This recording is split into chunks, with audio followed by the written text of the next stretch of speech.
This is English shorthand dictation number 175 and the dictation speed is 140 words per minute. Ready? Start. Sir, I am very glad to find that the amendment which I have moved has found support from many honorable members of the House who have spoken on the first reading of the bill. I do not think the honorable leader of the opposition opposed my amendment, although he had a great deal to say with regard to the bill itself. The opposition of my friend was not fundamental but was tactical. In view of this, it is not necessary for me really to make any lengthy reply to the comments that have been made, but there are only two matters to which I would like to refer.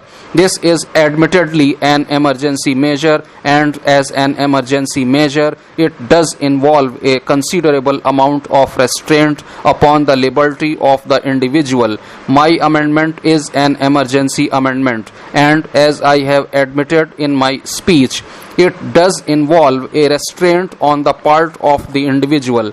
I would like to submit in connection with this that if those gentlemen who have spoken in regard to my amendment enlarging and emphasizing the fact that it does involve restriction, I would respectfully invite their attention to refer to the Defence of the Realm Act that was passed in the time of war in England, and to the Defence of India Act that was passed in India. Both of them were emergency measures, and if any one of those gentlemen were to refer to the provisions of the Act, I am sure they will find that this amendment is a very mild amendment. And let it be remembered further that this emergency legislation, for instance, the Defence of the Realm Act and the Defence of India Act, lasted for over 4 years. The Defence of the Realm Act in England was passed in 1914 and was not repealed till 1919, and the powers given to the police officers were certainly much vaster than the powers that are given under this amendment. Therefore, having regard to the emergency, I submit that the powers that are given to the police commissioner cannot be said to be unduly wide. Now, with regard to the other matters, namely that this is a permanent measure, I would like to draw the attention of the House to the provisions contained in Section 102 of the Government of India Act, and which are very pertinent and very relevant on this occasion. Sir, Section 102 of the Government of India Act is exactly what this amendment proposes to do. There too, the Governor General has been given the power in his own discretion to issue a proclamation of emergency, and during the period of that proclamation, the Governor General is entitled to pass whatever law by means of ordinances that may be necessary for the maintenance of peace and order. Therefore, my submission to the House is that we are really not doing anything that is unusual having regard to the Defence of the Realm Act and the Defence of India Act, and having regard to the provisions contained in Section 102. There was one comment which my honorable friend made, that although my desire was to confine these emergency powers to communal conflicts and communal riots, the language used in this amendment is not such as would confine the operation of this amendment to communal riots. His argument was that the word community does not necessarily mean religious community, and that it is used as commercial community, industrial community, and labor community. And secondly, the government will use its powers for the purpose of invoking this legislation even in labor disputes. Now, my first submission on that point is that this part of the proclamation is certainly not going to be the subject of bearing the interpretation, because it is a matter to be determined by the government in its own discretion.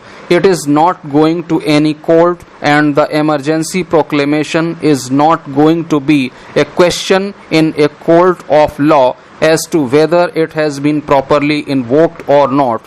All that the court will be concerned in finding is whether a proclamation has been issued. Whether the proclamation has been properly issued or not would be a matter for the government, and this government would be amenable to this House if the government uses its power to make a proclamation for purposes which are not intended either by the government or myself or any members of the opposition.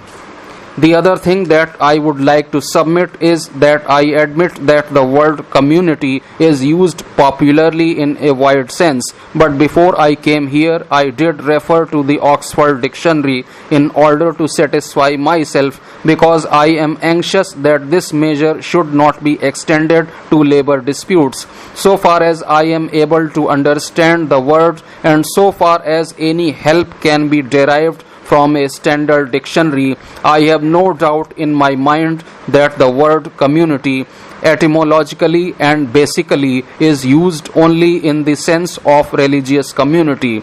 The derivation seems to be those who are in communion. Communion is a religious word. A person ceases to be in communion when he is excommunicated by a religious authority. He ceases to be inside the community. That is the origin of the word.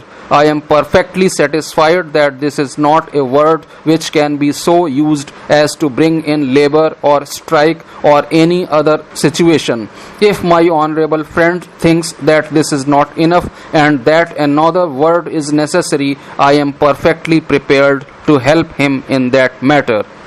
Sir, before I say what I have to say in support of the amendment which I have moved, it is perhaps necessary for me to make two preliminary observations. The first observation that I would like to make is this: the reason why I support the bill brought forward by my honorable friend seeking to amend section 27 of the Act is this. Much has been said in the course of the debates yesterday that the amendment gave more powers to the Commissioner of Police than the original section 27 did. Now, having applied the bill as a whole, I have not the slightest doubt in my mind that the amended section 27 will be of a much milder character than the section 27 as it stands today. Therefore, I agreed to the suspension of the orders and to help the Honorable Home Minister in getting this legislation passed through. The second observation I should like to make is this. At the parties' conference where we had a discussion with regard to this amendment, I did say that I would support the measure which was agreed to at the time when we discussed the various proposals. My honorable friend, the Home Minister, might say that having taken that view at the time of the conference, it was not open to me to come forward with an amendment now. It is that which I would like to explain. Sir, when I agreed with the Honorable Home Minister to support him, the amendment was confined to the principle underlying the bill. If I understand it correctly, the principle underlying the bill is this: there are certain persons in the city of Bombay who are committing crimes and whose character is such that by reason of the terror they strike against their victims. The victims themselves do not come forward to give evidence in a court of law. Therefore, a regular trial could not be had. That is the principle of this bill. I stick to that principle. I am not deviating from that principle.